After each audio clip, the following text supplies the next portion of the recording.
السلام عليكم ورحمة الله وبركاته. أهلا بحضراتكم في خاطرة إيمانية جديدة. كلمة بسيطة دمرت بيت كامل. أخطر كلمة في البيوت مش شتيمة، مش سب ولا صوت عالي ولا حتى خناقة سخنة. أخطر كلمة هي اللي بتتقال بهدوء ومن غير ما تحس، بس بتقعد جوه القلب سنين. كلمة بتطلع عادية لكن بتدخل الروح زي السكينة من غير دم، بس الوجع بيكمل. أخطر كلمة هي اللي بتتقال وانت فاكر انها خلصت الموضوع، وهي في الحقيقة النهاية بدأت. كلمة بتتقال لزوجة كانت محتاجة حد يسمعها، والزوج كان محتاج حد يقدره، والطفل كان مستني اهتمام. كلمة خلت ناس تعيش تحت سقف واحد، بس للأسف قلوبهم بعيدة أكتر من الغرب. البيوت مش بتموت فجأة، البيوت بتموت لما الإحساس يتقاله مش مهم. وهي دي الكلمة، وهو ده عنوان حلقتنا النهاردة. وقبل ما نبدأ رحلتنا حب يتفكر حضرتك تعمل لايك وتشترك في القناة لو لسه ما اشتركتش. ولو عمرك سمعت الكلمة دي ووجعتك اكتب له في الكومنتات وجعتني، ويلا بينا نكمل رحلتنا. وأول حاجة هنتكلم عنها النهاردة وهي لما الكلمة تقتل الإحساس ببطء. قال الله تعالى: وعاشروهن بالمعروف. المعروف مش واجب وخلاص، المعروف إحساس يحترم. وسيدنا النبي صلى الله عليه وسلم قال: خيركم خيركم لأهله وأنا خيركم لأهلي.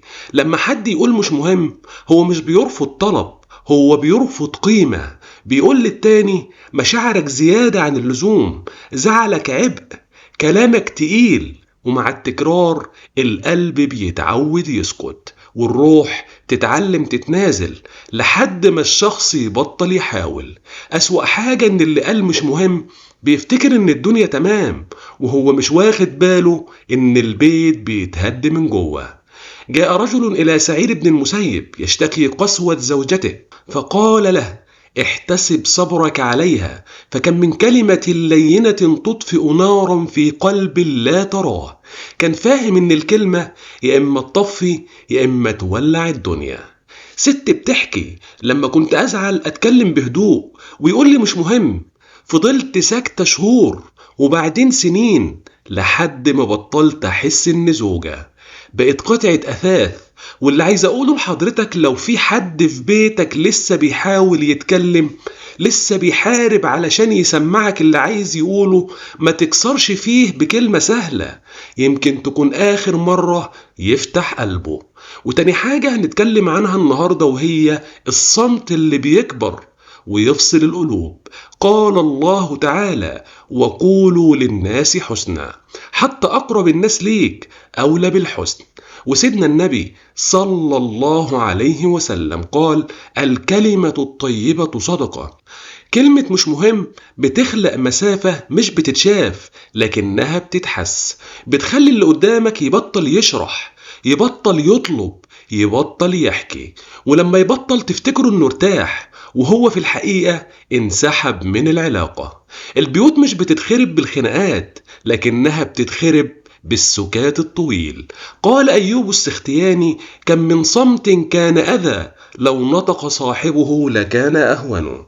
في راجل بيقول: مراتي بطلت تحكي لي أي حاجة، قلت أخيرا بقيت عايش في هدوء.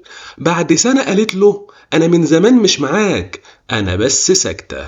واللي عايز أقوله لحضرتك، لو البيت هادي زيادة راجع نفسك، لأن مش كل هدوء راحة، في هدوء اسمه انسحاب. وتالت حاجة هنتكلم عنها النهاردة وهي بيوت بتقع من غير ما حد يسمع صوت. قال الله تعالى: ومن آياته أن خلق لكم من أنفسكم أزواجا لتسكنوا إليها. وخلي بالك إنه قال لتسكنوا إليها، ما قالش لتسكنوا معها، لأن السكن مش مشاركة مكان، السكن مشاركة وجع. وسيدنا النبي صلى الله عليه وسلم قال: ما كان الرفق في شيء إلا زانه. لما كلمة مش مهم تتكرر، السكن بيتحول لصبر، والصبر بيتحول لتعب، والتعب بيتحول لبعد. الناس بتعيش مع بعض بس كل واحد لوحده، بيضحك بره ويكتم جواه. اللي يوجع إن الانهيار بيحصل وانت فاكر إن كل حاجة ماشية تمام. قال علي بن أبي طالب: إن القلوب إذا أكرهت عميت. في طفل قال لمعلمه: بابا مش وحش بس عمره ما سمعني. واللي عايز أقوله لحضرتك، لو عندك حد لسه موجود بس روحه بعيدة، الحق قبل ما المسافة تبقى راجعة مستحيلة. وأخيرا هقول لحضرتك حاجة مهمة جدا: مش كل البيوت بتنتهي بطلاق ولا خيانة ولا حتى صوت عالي. في بيوت ماتت علشان كلمة اتقالت باستهانة. كلمة مش مهم خلت ناس تحس إنها زيادة، وخلت قلوب تقفل، وخلت أولاد يكبروا وفيهم فراغ. لو لسه في فرصة، غير الكلمة، قول مهم، قول سامعك، قول حاسس بيك. يمكن كلمة تنقذ بيت كان على وشك الانهيار. وأخيرا أدعو الله: اللهم أصلح بيوتنا إصلاحا لا كسر بعده، وألف يا رب بين قلوبنا تأليفا لا فرقة فيه. اللهم طهر ألسنتنا من القسوة، وارزقنا يا رب الكلمة التي تحيي ولا تميت. اللهم اجعل بيوتنا سكنا ورحمة وسكينة، لا صمتا مؤلما ولا وجعا مكتوما. اللهم من كسر قلبه بكلمة فاجبره يا رب جبرا يليق بعظمتك، وعلمنا أن نكون سبب حياة لا سبب ألم. آمين آمين يا رب العالمين. وما تنساش لو عجبك الفيديو اضغط لايك واشترك في القناة علشان يوصلك كل جديد. ولو كلامي لمس قلبك اكتب لي في الكومنتات: اللهم احفظ بيوتنا وأبناءنا وأزواجنا وذرياتنا وأهلينا. وشارك الفيديو، يمكن رسالة النهاردة تنقذ بيت من الضياع. جزاكم الله كل خير على حسن استماعكم، والسلام عليكم ورحمة الله وبركاته.